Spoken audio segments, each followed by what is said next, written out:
Cumprimento a todos os meus irmãos com a paz de Jesus. Seja bem-vindo ao estudo da lição da Escola Sabatina número 13, a ressurreição de Moisés. Vamos orar. Pai querido que estás nos céus, aqui estamos na tua presença para estudar a tua mensagem no livro de Deuteronômio. Queremos que o teu Santo Espírito venha abrir a nossa mente, nos fazer entender o teu carinho, o teu cuidado para com Moisés, e o teu carinho e o teu cuidado para conosco, os teus filhos. Todos os filhos e filhas teus vão receber deste Pai maravilhoso o mesmo cuidado, a mesma atenção. Pai eterno, derrama sobre mim e os meus irmãos o Espírito Santo neste momento. É em nome de Jesus que pedimos. Amém. A ressurreição de Moisés. Nós estivemos estudando durante este trimestre o livro de Deuteronômio. E o final de Deuteronômio fala sobre a morte de Moisés. Deuteronômio não fala sobre a ressurreição de Moisés. Mas, queridos, a Bíblia explica a Bíblia. Quando você compara Antigo e Novo Testamento, você pode entender a palavra de Deus. Por isso nós lemos aqui o verso áureo. Contudo, nem mesmo o arcanjo Miguel, quando entrou em conflito com o diabo e discutia a respeito do corpo de Moisés, ousou pronunciar sentença difamatória contra ele. Pelo contrário, disse: o Senhor repreenda você. Judas, verso 9. O livro de Deuteronômio começa quando o povo de Israel estava ali na fronteira da terra de Canaã. Conforme diz aqui em Deuteronômio capítulo 1, verso 5, eles estavam ali nas campinas de Moabe. Isso está em Deuteronômio 1:5. Mas lá no final de Deuteronômio 34, verso 1, fala também que eles estavam nas campinas de Moabe, pouco antes de possuir a terra. Essa integração marca os limites, o início e o fim do livro de Deuteronômio. Desta vez, porém, o profeta Moisés subiu ao topo do monte e teve uma visão do país inteiro. Miraculosamente, Deus mostrou para Moisés a visão de toda a terra prometida. Queridos, Deus se comunicava com Moisés face a face. Ao nos aproximarmos do final do estudo do livro de Deuteronômio, chegamos também ao final da vida de Moisés, pelo menos nesta terra. Ellen White escreveu no livro Patriarcas e Profetas, página 470, diz assim: Moisés sabia que iria morrer sozinho, porque Deus falou com ele. Ele não subiu um monte sem saber o que iria acontecer lá em cima. Deus o avisou. Moisés sabia que ele iria morrer sozinho. Não seria permitido a nenhum amigo terrestre acompanhá-lo em suas últimas horas. Havia um clima de mistério e solenidade em torno da cena que estava perante ele, que fazia com que ele sentisse um aperto no coração. A mais severa prova era separar-se do povo de quem havia cuidado e a quem demonstrara tanto amor. Povo com o qual seu interesse e sua vida tinham estado unidos durante todo este tempo. Contudo, Moisés havia aprendido a confiar no Senhor e com inquestionável fé entregou sua vida e seu povo à misericórdia e ao amor de Deus. A vida e o ministério de Moisés revelaram, assim como a sua morte e a sua ressurreição, revelaram muito sobre o caráter divino. Deus é amor. Você pode confiar nele. Você não precisa entender tudo o que Deus pede para você, mas confie nele, porque ele sempre planeja o melhor para você. Na parte de domingo, o pecado de Moisés, parte 1. Mesmo em meio à apostasia do povo de Israel durante a peregrinação no deserto, Deus proveu amorosamente, milagrosamente para os filhos de Israel, proveu-lhes o pão, proveu-lhes a água. Por mais indignos que fossem, a graça fluía para eles. No presente, nós somos igualmente recipientes da graça divina, não porque a mereçamos, mas porque Deus é gracioso, Deus é misericordioso. Além da abundância de pão, de alimento que Deus proveu para o seu povo, miraculosamente, Deus também proveu para eles a água. Sem a água, eles teriam morrido naquele deserto seco, quente e desolado. Falando sobre essa experiência, Paulo escreveu assim, na primeira carta aos Coríntios, capítulo 10 e o verso 4. Primeira carta de Paulo aos Coríntios, capítulo 10 e o verso 4. Aqui nós lemos: e beberam todos de uma mesma bebida espiritual, porque bebiam da pedra espiritual que os seguia, e a pedra era Cristo. A pedra era Cristo, e aqui diz a pedra que os seguia. Queridos, tudo era milagre. A nuvem de sombra durante o dia era um milagre, era o anjo do Senhor. A coluna de fogo à noite iluminando o acampamento, aquecendo-os, também era um milagre. O pão que caía diariamente, o maná, era um milagre. E também a rocha. Onde eles acampavam, lá estava a rocha. Por isso Paulo diz, e a rocha os seguia. Por quê? Não era uma rocha literalmente rocha, era Jesus Cristo. Paulo diz a rocha espiritual, porque bebiam da pedra espiritual que os seguia, e a pedra era Cristo. Deus fez provisão para o seu povo, não porque eles merecessem, porque eles estavam em pecado muitas vezes, eles estavam em apostasia muitas vezes, mas Deus continuou provendo as suas necessidades. No livro Patriarcas e Profetas, página 411, a serva de Deus diz: onde quer que em suas jornadas necessitavam de água, esta jorrava ali das fendas da rocha, ao lado do seu acampamento. Onde eles acampavam, ali estava a rocha, para prover água. Embora a Bíblia relate somente 2 vezes em que a água jorrou da rocha, mas imaginem, queridos, quantas dezenas e centenas de vezes Deus fez a água jorrar da rocha, porque eles tinham que beber água diariamente. Por isso, queridos, assim como o maná, também a água jorrando da rocha eram constantes milagres mostrando o amor de Deus, o cuidado de Deus, provendo-lhes pão e água, sustentando a saúde deles, porque não tinham doenças, nem os pés ficaram inchados, nem as sandálias envelheceram, nem a roupa que vestiam envelheceu. Tudo era milagre. Deus tomou sobre si a responsabilidade de cuidar desta multidão de mais de 2 milhões de homens e mulheres e crianças caminhando pelo deserto. Deus assumiu a responsabilidade.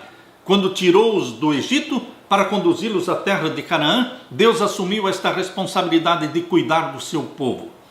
Deus também, meu querido irmão, minha querida irmã, assume a responsabilidade quando Ele nos tira do Egito do pecado e nos coloca no caminho para a Canaã celestial.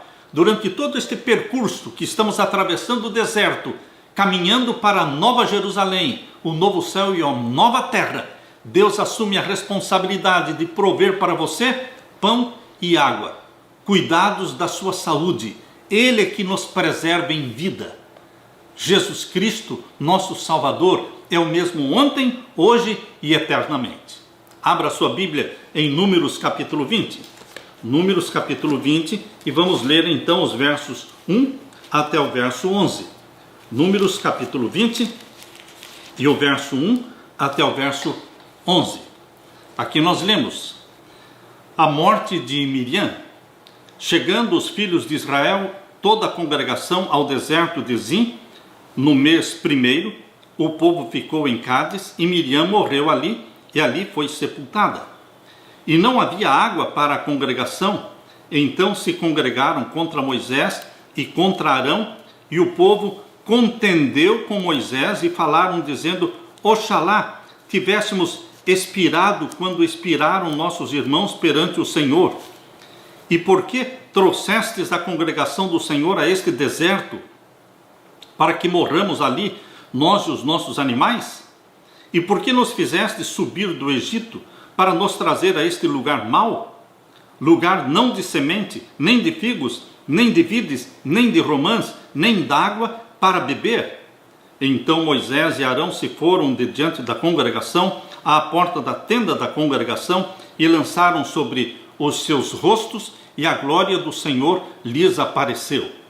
E o Senhor falou a Moisés dizendo: toma a vara e ajunta a congregação, tu e Arão teu irmão, e fale à rocha perante os seus olhos, e dará a sua água.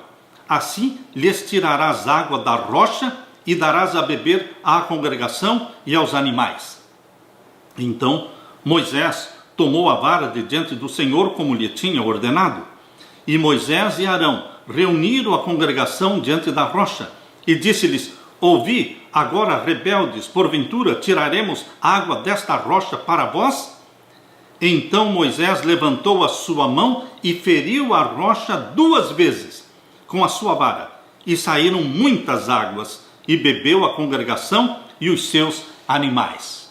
Depois de tudo que Deus tinha feito pelo seu povo, os sinais, as maravilhas, a libertação milagrosa, finalmente estavam nas fronteiras da terra prometida.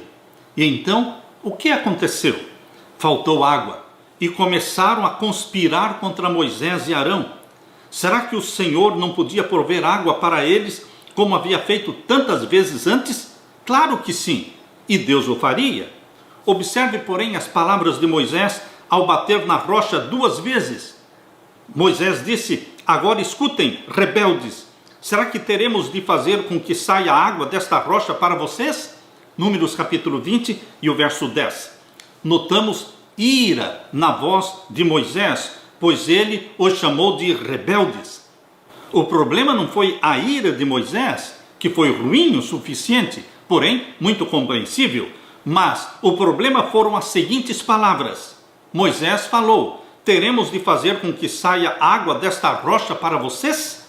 Como se ele ou outro ser humano pudesse tirar água de uma pedra. No momento da ira, ele pareceu se esquecer de que somente o poder de Deus, atuando entre eles, poderia fazer tal milagre. Ele, mais do que todos, deveria saber disso. Queridos, quando nós lemos aqui Números capítulo 20 e o verso 8, está muito claro que Deus ordenou a Moisés que falasse à rocha. A água sairia da rocha unicamente pelo fato de Moisés falar com ela. Por quê? Aquela rocha era uma rocha espiritual. Paulo diz: a pedra era espiritual, a pedra que o seguia é Jesus Cristo. Bastava falar e a pedra fluiria água.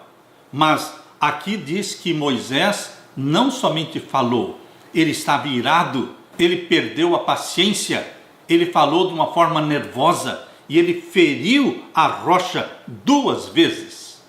Queridos, Moisés deu a entender que o milagre tinha sido operado pelo seu poder, que a fonte do milagre estava nele. Ele falhou em dar glória a Deus. O erro de Moisés foi deixar de glorificar ao Senhor, dar glória ao Senhor, fazendo com que o povo entendesse que a fonte daquela água era Deus e não ele. Em vez disso, ele se comportou como se fosse um mago egípcio, focalizando o poder da magia em lugar de destacar o poder divino. A transgressão de Moisés é o erro de qualquer líder, a tentação de substituir Deus. Queridos, Deus quer glorificar o nome dele através da minha vida e da sua vida. Deus quer tirar glória para o seu nome, usando você, usando a mim. Nós somos simplesmente agentes de Deus, instrumentos nas mãos de Deus. Mas a glória de um milagre, de uma cura, qualquer coisa que Deus opere por seu intermédio, a glória pertence a Ele. Por isso aqui em Isaías capítulo 42, o verso 8, Deus fala assim: eu sou o Senhor, este é o meu nome, a minha glória, pois a outrem não darei, nem o meu louvor às imagens de escultura. A minha glória, pois a outrem eu não darei. Deus é zeloso da sua glória. Ele é Deus soberano, o único Deus no céu e na terra. E Ele merece toda a glória, toda a honra, todo o louvor. Bendito seja este Deus de Abraão, de Isaque e de Jacó. Este Deus que conduziu o seu povo pelo deserto e cuidou do seu povo. Ele também cuida de você, meu querido irmão. No momento em que você aceitou a Jesus Cristo como Salvador, você começou a caminhar do Egito para o céu. E durante esta caminhada toda, Deus está cuidando de você. Descanse nos braços de Jesus. Aquiete-se. Entenda que Ele fará provisões para todas as suas necessidades. Aleluia. Na parte de segunda-feira, o pecado de Moisés, parte 2. Abra sua Bíblia agora em Números, capítulo 20, vamos ler os versos 12 e 13. Números, capítulo 20, e os versos 12 e 13. Aqui nós lemos: E o Senhor disse a Moisés e a Arão: Porquanto não me crestes a mim, para me santificar diante dos filhos de Israel, por isso não metereis esta congregação na terra que lhes tenho dado. Estas são as águas de Meribá, porque os filhos de Israel contenderam com o Senhor e se santificou neles. Queridos, no mesmo instante em que Moisés pecou, Deus falou com ele, dizendo: Portanto, como não me crestes a mim, ou seja, eles não demonstraram fé no poder divino. Eles agiram como se fossem mágicos egípcios, fazendo sair água da rocha, mas não era assim. Eles sabiam que aquela rocha não era rocha, era Jesus Cristo, era uma pedra espiritual. Queridos, não era a primeira vez que Deus estava fazendo a água sair da rocha. Eles deveriam glorificar a Deus. Por isso Deus disse: Porquanto não me crestes a mim. Deus disse: eu pedi para você falar à rocha, e você bateu 2 vezes, como que tomando para si a glória que pertence a Deus. Por isso vocês não vão entrar na terra prometida, não metereis esta congregação na terra que lhes tenho dado. E novamente, aqui em Deuteronômio capítulo 31, no verso 2 nós lemos: E disse-lhes: Da idade de 120 anos sou eu hoje, já não poderei mais sair e entrar, além disto o Senhor me disse: Não passarás o Jordão. Deus já tinha falado com Moisés: você não vai entrar na terra prometida. Queridos, por que é que Deus foi duro com Moisés? Será que o pecado de um líder é o mesmo que o pecado do membro da igreja? Será que Deus considera tudo igual? A Bíblia mostra que o pecado na vida de um líder é tratado com maior severidade. Esse é o exemplo que nós vemos na vida de Moisés.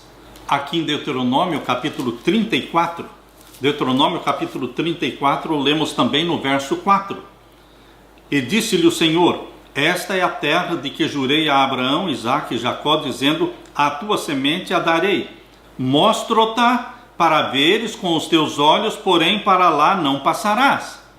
Repetidas vezes Deus disse: você não vai entrar, você não vai entrar.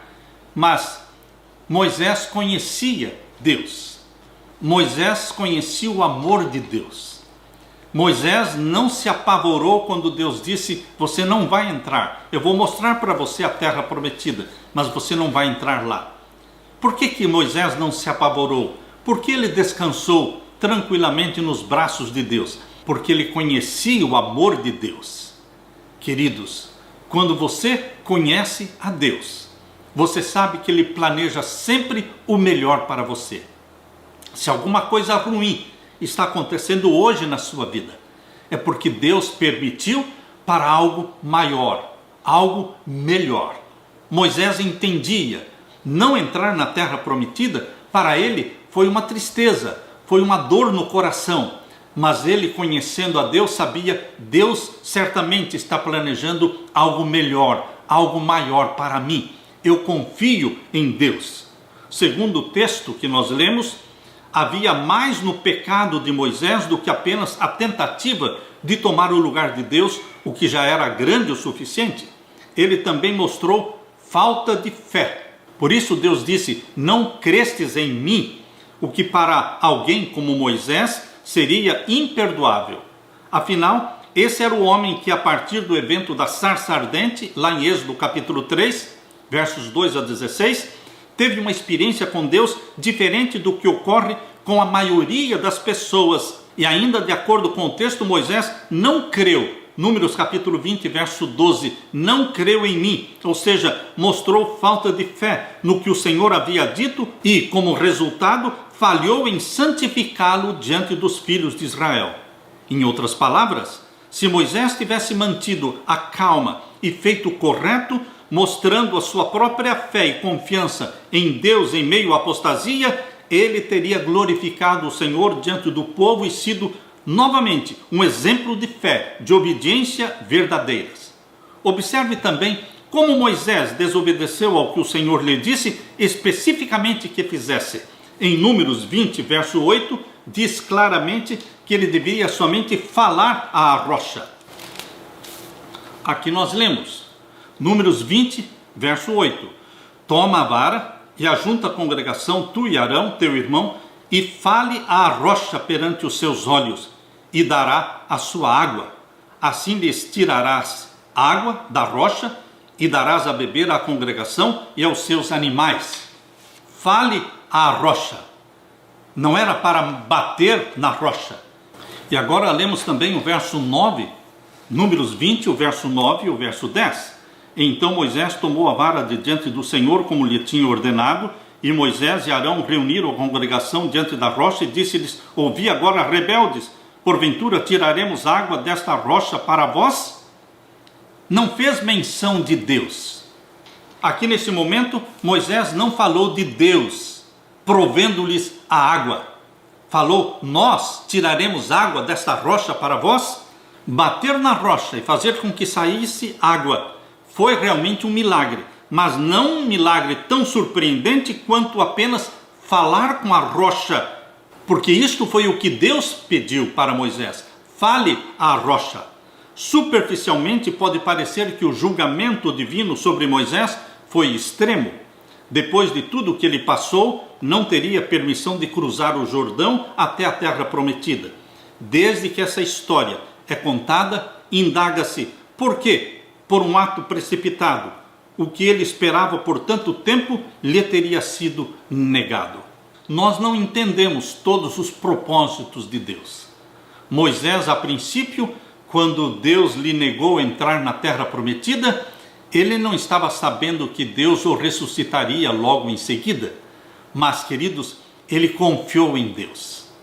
Você não precisa entender para confiar, para crer.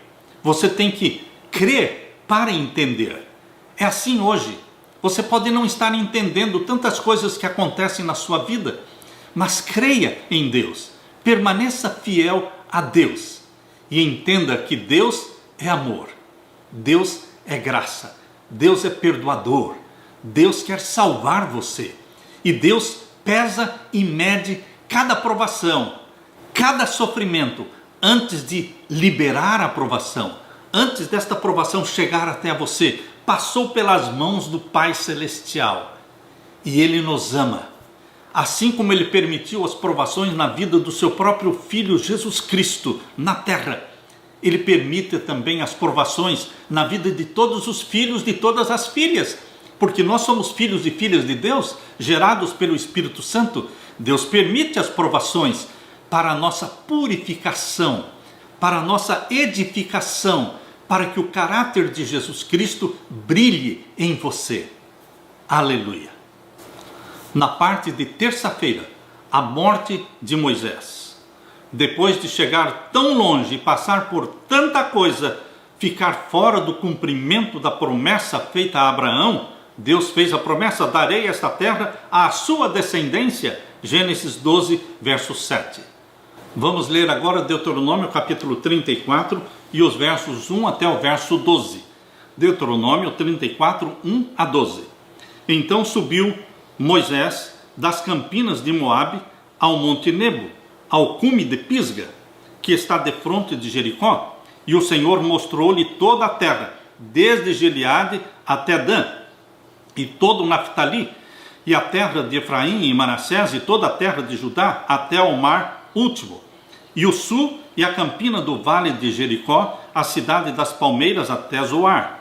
E disse-lhe o Senhor: esta é a terra de que jurei a Abraão, Isaque e Jacó, dizendo: a tua semente a darei, mostro-ta para a veres com os teus olhos, porém para lá não passarás. Assim morreu ali Moisés, servo do Senhor, na terra de Moabe, conforme ao dito do Senhor. E o sepultou num vale na terra de Moabe, defronte de Bet-peor, e ninguém tem sabido até hoje a sua sepultura. Era Moisés da idade de 120 anos quando morreu. Os seus olhos nunca se escureceram, nem perdeu o seu vigor. E os filhos de Israel prantearam a Moisés 30 dias, nas campinas de Moabe, e os dias do pranto do luto de Moisés se cumpriram. E Josué, filho de Num, foi cheio do espírito de sabedoria, porquanto Moisés tinha posto sobre ele as suas mãos. Assim os filhos de Israel lhe deram ouvidos e fizeram como o Senhor ordenara a Moisés. E nunca mais se levantou em Israel profeta algum como Moisés, a quem o Senhor conhecera cara a cara. Um profeta com quem Deus falava face a face. A vida de Moisés está dividida em 3 ciclos de 40. Os primeiros 40 anos, Moisés foi preparado para ser faraó do Egito, senhor do mundo. Mas os próximos 40 anos, ou seja, dos 40 aos 80 anos, Moisés viveu este ciclo de 40, o segundo ciclo de 40 anos, ele viveu no deserto, aprendendo a ser pastor de ovelhas, aprendendo a confiar em Deus, desaprendendo a autoconfiança e desenvolvendo a confiança plena no Altíssimo. Queridos, Moisés teve que desaprender o que ele tinha aprendido no Egito. Deus quer que você aprenda a confiar nele. A autodesconfiança, ou seja, aprenda a desconfiar de si mesmo e confie plenamente no Deus que tudo pode, que tudo sabe e que nos ama e que planeja o melhor para nós. Os últimos 40 anos da vida de Moisés, este é o terceiro ciclo de 40. Foi dos 80 anos até os 120 anos. Agora Deus pôde usar Moisés. Nos primeiros 40 anos, Moisés aprendeu a confiar em si mesmo. Nos próximos 40 anos, Moisés aprendeu a desconfiar de si mesmo e confiar somente em Deus. E então, nos próximos 40 anos, dos 80 aos 120 anos, Deus pôde usá-lo. Deus faz assim também com você e comigo. Deus quer nos convencer de que não podemos nada. Não podemos nada sem Ele. Jesus mesmo disse: sem mim nada podeis fazer. Mas, se vós estiverdes em mim, João capítulo 15, e as minhas palavras estiverem em vós, tudo o que pedirdes em meu nome, isto será feito. Queridos, Deus quer que você aprenda hoje, e eu também, a confiança plena nele. Quando nós lemos esse texto aqui de Deuteronômio, capítulo 34, versos 2, 3 e 4, nós percebemos que era impossível Moisés, parado em cima daquele monte, contemplar toda a terra. Isto não dava para acontecer. Deus fez um milagre. Deus deu para Moisés uma visão da terra de Canaã. Deus deu para ele uma visão de toda a terra, desde Gileade até Dan, todo o Naftali e a terra de Efraim e Manassés, e toda a terra de Judá até o mar último, e o sul e a campina do vale do Jericó, a cidade das palmeiras até Zoar. Deus fez um milagre dando uma visão para Moisés. Deus mostrou o seu amor, o seu carinho para com Moisés, dizendo: está vendo tudo isso, Moisés? Eu estou mostrando para você. Você não vai entrar ali. Moisés não se revoltou, não desistiu, mas ele confiou neste Deus que nos ama. Queridos, como é que nós podemos desconfiar de Deus? Depois de tudo o que ele fez na sua vida, depois de ter dado o seu próprio filho Jesus para morrer por nós, de toda esta história de amor e de graça, como é que nós podemos desconfiar de Deus? Eu sei que você e eu, como pecadores, como somos, nós temos a tendência de desconfiar. Nós temos a tendência de desistir. Nós temos a tendência de desanimar. Nós temos a tendência de achar que estamos abandonados, que Deus não está nos ouvindo. Deus sempre nos ouve. Não se perde uma única oração. Não se perde nenhuma única oração. Deus ouve todas as orações. Mas Deus responde às orações de acordo com a vontade dEle, no tempo dEle. A oração não é fazendo Deus fazer a nossa vontade, mas a oração, através da oração, nós descobrimos a vontade de Deus, os planos de Deus para nós.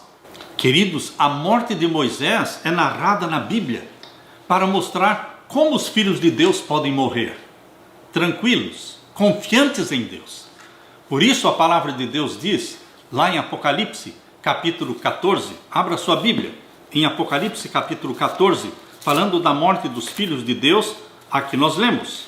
Apocalipse 14, e vamos ler então o verso 13. E ouvi uma voz do céu que me dizia, escreve, bem-aventurados os mortos que desde agora morrem no Senhor.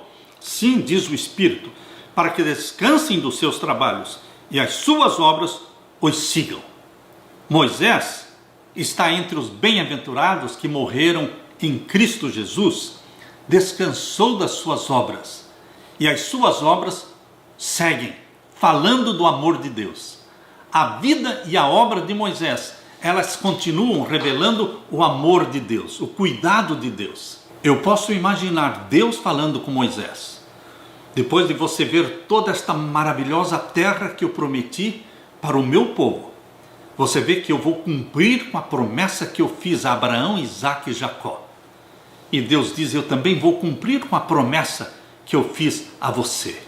Eu posso imaginar Deus dizendo para Moisés, Moisés, agora eu vou colocar você para dormir.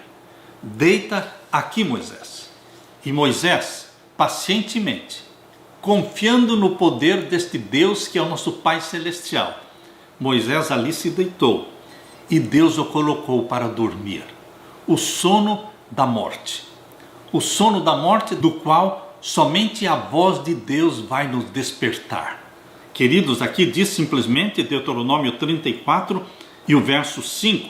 Assim morreu ali Moisés, servo do Senhor, na terra de Moabe, conforme ao dito do Senhor. E o sepultou num vale. Deus o sepultou na terra de Moabe, defronte de Bet-peor. E ninguém tem sabido até hoje a sua sepultura. Queridos, Deus colocou-o para dormir, Deus o sepultou. Mas este não era o fim de tudo. Deus também o ressuscitaria. Queridos, quando nós estamos com Deus, o final é feliz. Deus tem um final feliz, maravilhoso para aqueles que são filhos e filhas dele. Assim também, você e eu, mesmo que não vivamos até a segunda vinda de Jesus Cristo, muitos de nós vamos morrer antes da segunda vinda de Jesus, mas não importa, nós estaremos morrendo em Cristo Jesus, entendendo que o final feliz será na segunda vinda de Jesus Cristo, quando todos os que morreram em Cristo ressuscitarão primeiro, glorificados para serem arrebatados para o céu. Aleluia! Na parte de quarta-feira, a ressurreição de Moisés. Este é um tema polêmico. Eu tenho visto os teólogos discutirem sobre este assunto, porque muitos não creem que Moisés foi ressuscitado por Deus. Nós, adventistas do sétimo dia, nós cremos que a morte é um sono inconsciente. Todos os que morrem estão dormindo inconscientemente no pó da terra, esperando a ressurreição. Nós cremos que a pessoa ao morrer, ela não vai diretamente para o céu, nem para o inferno, mas fica dormindo no pó da terra. É porque nós cremos desta forma, é porque a Bíblia nos ensina desta forma, que nós sabemos que Moisés, ao morrer, não subiu imediatamente para o céu. A Bíblia não ensina que os mortos bons, os salvos em Jesus Cristo, vão para o céu imediatamente após a sua morte. A Bíblia também não ensina que os mortos vão para o inferno ou vão para o purgatório. A Bíblia simplesmente ensina que os mortos em Cristo ficam dormindo no pó da terra, até o dia da ressurreição. É isso que diz aqui em primeira carta aos Tessalonicenses, capítulo 4 e o verso 16. Primeira carta aos Tessalonicenses, capítulo 4 e o verso 16. Aqui nós lemos. Vamos ler a partir do verso 13. Não quero, porém, irmãos, que sejais ignorantes acerca dos que já dormem. Existe muita ignorância com relação aos mortos. O Espiritismo ensina que as pessoas morrem, mas morre somente o corpo, e que a alma continua reencarnando, alcançando a perfeição. No budismo, no hinduísmo, em todas essas religiões pagãs, eles creem que morre somente o corpo. Esta doutrina de que a alma é imortal, de que morre só o corpo, ela não é bíblica. Queridos, e esta doutrina pagã da imortalidade da alma veio para dentro do cristianismo através da igreja romana, e através da igreja romana passou para todas as igrejas evangélicas e protestantes, mas a Bíblia não ensina assim. A Bíblia ensina que os mortos estão dormindo no pó da terra. Isso é o que nós lemos aqui na primeira carta aos Tessalonicenses 4, verso 13. Não quero, porém, irmãos, que sejais ignorantes acerca dos que já dormem, para que não vos entristeçais como os demais que não têm esperança. E agora diz o verso 14. Porque se cremos que Jesus morreu e ressuscitou, assim também aos que em Jesus dormem, Deus os tornará a trazer com ele. Ou seja, assim como Jesus morreu e foi sepultado e foi ressuscitado, assim todos os que amam a Deus, eles poderão morrer, e se morrerem serão sepultados e também serão ressuscitados. E quando forem ressuscitados, serão ressuscitados com corpos glorificados. Aqui diz o verso 16, porque o mesmo Senhor descerá do céu com alarido e com voz de arcanjo e com a trombeta de Deus, e os que morreram em Cristo ressuscitarão primeiro. Depois nós, os que ficarmos vivos, seremos arrebatados juntamente com eles nas nuvens a encontrar o Senhor nos ares, e assim estaremos sempre com o Senhor. Queridos, para o povo de Deus existe a morte? Sim, mas existe também a ressurreição. Não é reencarnação. Reencarnação não existe na Bíblia, mas existe a ressurreição. É o ato de Deus trazer à vida aqueles que estão dormindo no pó da terra.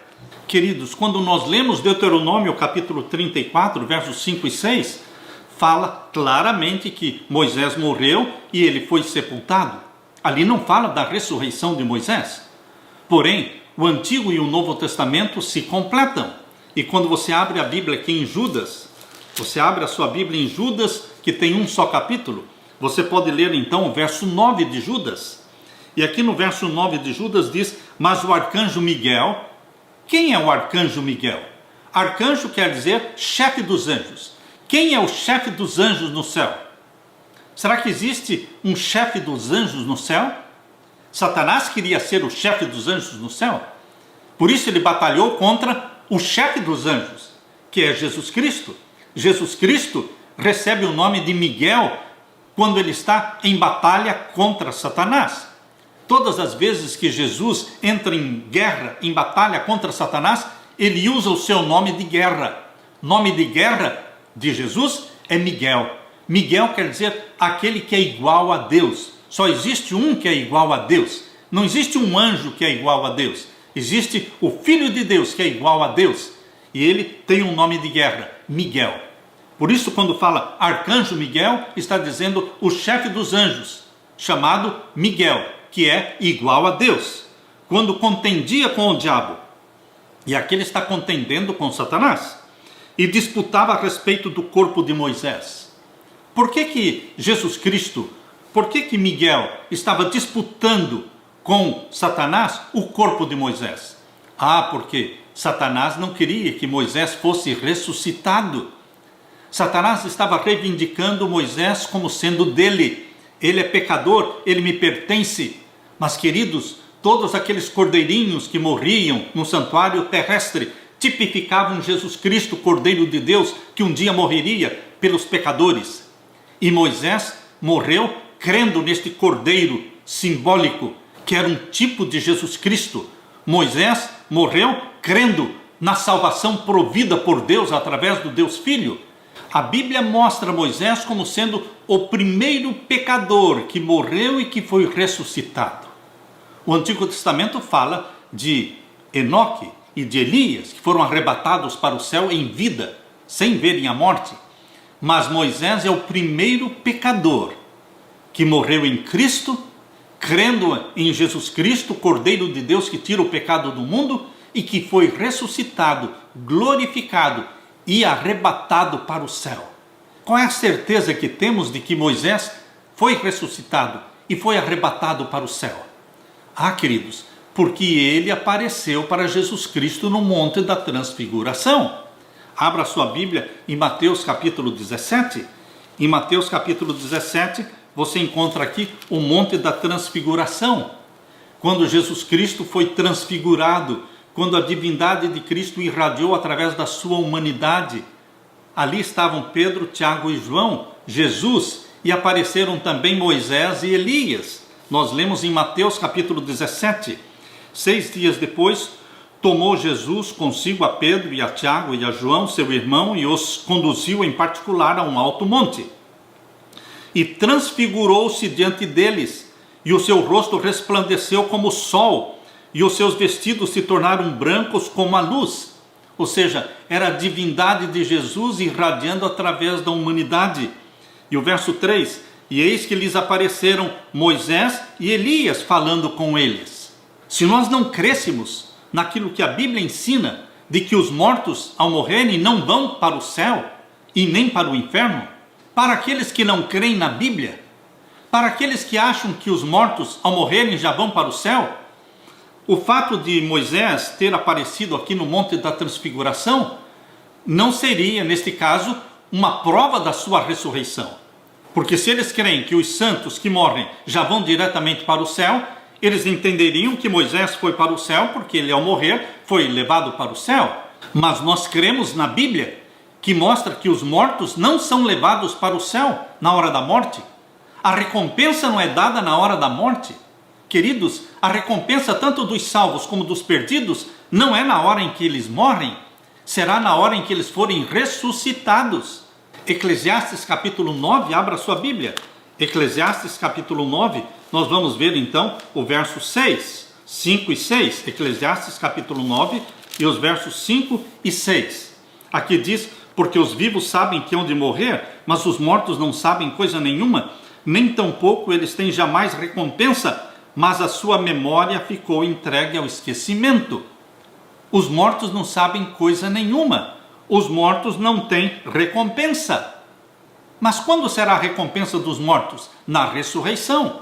Por isso existem duas ressurreições, a dos salvos e a dos perdidos. E aqui diz em Eclesiastes 9, verso 6 agora, até o seu amor e o seu ódio e a sua inveja já pereceram e já não tem parte alguma neste século em coisa alguma do que se faz debaixo do sol. Queridos, os mortos estão dormindo no pó da terra, esperando a ressurreição. Por isso, em João capítulo 5, abra sua Bíblia, em João capítulo 5, fala da ressurreição dos salvos e a ressurreição dos perdidos. João capítulo 5, vamos ler então o verso 28. Não vos maravilheis disto, porque vem a hora em que todos os que estão nos sepulcros ouvirão a sua voz. E os que fizeram o bem sairão para a ressurreição da vida, e os que fizeram o mal para a ressurreição da condenação. Duas ressurreições. A recompensa será dada na ressurreição. Uns ressuscitarão para a vida eterna, outros ressuscitarão para a condenação. Queridos, porque nós cremos que a morte é um sono inconsciente e que todos os mortos em Cristo estão dormindo no pó da terra, esperando a segunda vinda de Jesus, quando Ele os chamará à vida, os ressuscitará, porque nós cremos desta forma, porque a Bíblia que ensina assim, nós entendemos que Moisés, ao morrer, foi ressuscitado por Deus. Por isso que em Judas, verso 9, Jesus Cristo, o Miguel, ele com seu nome de guerra, Miguel, está disputando com Satanás o corpo de Moisés. Vamos ler novamente Judas, o verso 9. Mas o arcanjo Miguel, quando contendia com o diabo e disputava a respeito do corpo de Moisés. Era óbvio que Satanás não queria que Moisés ressuscitasse. Não ousou pronunciar juízo de maldição contra ele, contra Satanás, mas disse: o Senhor te repreenda. Você acha que Jesus Cristo perdeu para Satanás na disputa pelo corpo de Moisés? Não. Jesus Cristo nunca perdeu nenhuma batalha com Satanás.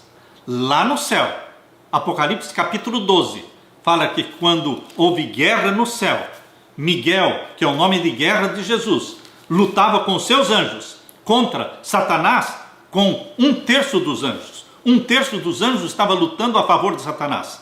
E 2/3 dos anjos estavam lutando com Jesus Cristo contra Satanás. E aqui diz em Apocalipse 12, verso 7. E houve batalha no céu. Miguel e os seus anjos batalhavam contra o dragão. E batalhava o dragão e os seus anjos. E o verso 8 diz: mas não prevaleceram, nem mais o seu lugar se achou nos céus.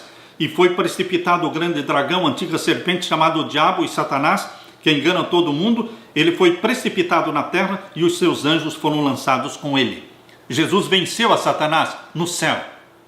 Quando Jesus Cristo nasceu na terra, da Virgem Maria, gerado pelo Espírito Santo, viveu 33 anos vencendo a Satanás, porque ele nunca pecou. E ao morrer na cruz, ele venceu a Satanás porque morreu sem pecado. Morreu porque incorporou os nossos pecados, mas ele mesmo não tinha pecado. E ele venceu a Satanás na manhã da ressurreição, quando saiu do túmulo, deixando o túmulo aberto, a sepultura vazia, e disse: eu sou a ressurreição e a vida. Jesus sempre venceu a Satanás. E você acha que quando ele disputou o corpo de Moisés, ele não venceu a Satanás? Ele venceu, ressuscitou Moisés, levou-o para o céu. Por isso, queridos, quando nós lemos Mateus capítulo 17, Mateus capítulo 17 mostra Moisés e Elias vivos. Eles apareceram para Jesus no Monte da Transfiguração. Capítulo 17 de Mateus, verso 2. E transfigurou-se diante deles, e o seu rosto resplandeceu como o sol, e os seus vestidos se tornaram brancos como a luz. E eis que lhes apareceram Moisés e Elias falando com ele. Queridos, Moisés está no céu representando todos os mortos em Cristo que serão ressuscitados, glorificados. Lá já temos este representante nosso, Moisés.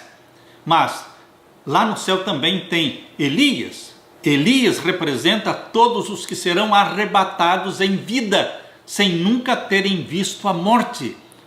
Todos aqueles que forem arrebatados para o céu, sem passarem pela experiência da morte, eles já têm um representante lá no céu, é Elias. Elias e Moisés. Queridos, nós sabemos que Moisés foi ressuscitado, porque ele não poderia estar vivo no céu se ele não tivesse sido ressuscitado, porque nós cremos na Bíblia, que diz que os mortos ficam dormindo no pó da terra, até que sejam ressuscitados. Deus salva os seus filhos do Antigo Testamento que creram no Cordeiro de Deus que viria ao mundo morrer pelos pecadores. Deus salva os seus filhos que vivem no Novo Testamento em nossos dias, porque nós cremos no Jesus Cristo que veio e que morreu e que ressuscitou e que subiu ao céu e que vai voltar. Bendito seja Deus pelo plano da salvação que tem sido de sucesso, de vitória. E o final feliz não é a morte, não é a sepultura, mas é a ressurreição, é o arrebatamento do seu povo para o céu. Aleluia! Na parte de quinta-feira, a ressurreição dos filhos de Deus. A ressurreição de Moisés é um exemplo da nossa ressurreição. Em vez de entrar numa Canaã terrestre e depois numa Jerusalém terrestre, Moisés entrou na Canaã celestial e na Jerusalém celestial. Moisés foi o primeiro a ressuscitar para a vida eterna. Não sabemos quanto tempo Moisés ficou dormindo no pó da terra, mas para ele não fez diferença. Isso também é verdade em relação a todos os mortos ao longo da história, porque os que estão dormindo no pó da terra não têm consciência do tempo que ali ficam. Se ficaram mortos 100 anos ou 500 anos, eles não sabem, porque a morte é um estado de sono inconsciente. Fecharemos os olhos na morte. E o próximo evento que vamos assistir e contemplar é a descida triunfante e gloriosa de Jesus Cristo, que virá para buscar aqueles que são dele. Abra sua Bíblia na primeira carta de Paulo aos Coríntios, capítulo 15. Primeira carta de Paulo aos Coríntios, capítulo 15. Vamos ler a partir do verso 13. Aqui nós lemos: E se não há ressurreição de mortos, também Cristo não ressuscitou? E se Cristo não ressuscitou, logo é vã a nossa pregação e também é vã a vossa fé. E assim somos também considerados como falsas testemunhas de Deus, pois testificamos de Deus que ressuscitou a Cristo, ao qual, porém, não ressuscitou, se na verdade os mortos não ressuscitam. Então, queridos, a crença, ou seja, a doutrina da ressurreição, ela é puramente bíblica. E é a base da nossa esperança, porque se não existe ressurreição, Cristo não ressuscitou. Se Cristo não ressuscitou, ele está morto. E os mortos não sabem nada, não podem fazer nada. Não existiria salvação para nós se Cristo continuasse morto. Mas louvado seja Deus, a Bíblia prova de que Jesus Cristo ressuscitou. A sua sepultura está vazia. Ele é a ressurreição e a vida. Ele disse: aquele que crê em mim, ainda que esteja morto, eu o ressuscitarei. Queridos, a ressurreição é uma doutrina puramente bíblica que traz a chama da esperança para os filhos de Deus. Verso 16: Porque se os mortos não ressuscitam, também Cristo não ressuscitou. E se Cristo não ressuscitou, é vã a vossa fé, e ainda permaneceis nos vossos pecados. E também os que dormiram em Cristo estão perdidos. Se esperamos em Cristo só nesta vida, somos os mais miseráveis de todos os homens. Mas agora Cristo ressuscitou dos mortos e foi feito as primícias dos que dormem. Aleluia! Jesus ressuscitou e ele foi feito as primícias dos que dormem. E ele ressuscitou exatamente no dia das primícias. E juntamente com ele, aquela multidão que ressuscitou também com ele. Abra sua Bíblia em Mateus capítulo 27. Aqui nós temos versos 50 em diante. Mateus 27, versos 50 em diante. E Jesus, clamando outra vez com grande voz, rendeu o espírito. E eis que o véu do templo se rasgou em dois de alto a baixo, e tremeu a terra, e fenderam-se as pedras. E abriram-se os sepulcros, e muitos corpos de santos que dormiam foram ressuscitados. Muitos corpos de santos foram ressuscitados. E o verso 53: E saindo dos sepulcros, depois da ressurreição dele, todos os que foram ressuscitados na ressurreição de Jesus, só saíram dos túmulos depois da ressurreição dele. Ou seja, Jesus ressuscitou primeiro. Quando Jesus morreu na cruz, houve um tremendo terremoto e abriram-se os sepulcros. Mas os mortos foram ressuscitados depois da ressurreição dele. Explica Mateus 27 e o verso 53. E saindo dos sepulcros, depois da ressurreição dele, entraram na cidade santa e apareceram a muitos. Queridos, a ressurreição das primícias dos mortos. Jesus e todos os que ressuscitaram com ele, ressuscitaram no dia das primícias, exatamente no dia 16 de Nisan. O dia 14 era o dia da Páscoa, o dia 15 era o dia dos pães asmos, e o dia 16, o dia das primícias. Jesus não ressuscitou no dia errado.